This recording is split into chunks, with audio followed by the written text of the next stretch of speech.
বাংলাদেশের জাতীয় পশুর নাম কি? এটা তো পারবেন। জাতীয় পশু তো মানুষই।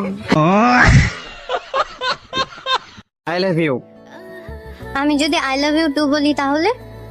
তাহলে তো আমি খুশিতে মরে যাব। থাক, তাহলে বলবো না, বেঁচে থাকো তুমি। তুমি কসম খেয়ে বলো তোমার লাইফে কোনো 2 নাম্বার ব্যক্তি নেই। তুমি 2 নাম্বার।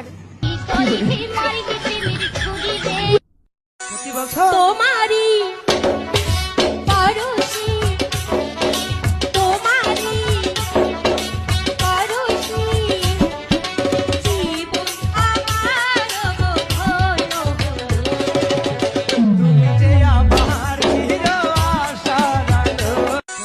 বন্ধুগণ, এই শীতকালে যদি আপনাদের খুব ঠান্ডা লাগে তাহলে বোর পাশে এসে বসবেন, পাশে বসে 1-2 ঘন্টা গল্প করবেন। আর এই 1-2 ঘন্টার গল্পের মাঝখানে বউ আপনারা এমন কিছু কথা বলবে তাতে শুধু আপনার শরীর না, মাথাটাও গরম হয়ে যাবে। তখন দেখবেন মাথার উপর ডাইরেক্ট ডিম ভাজতে পারছেন।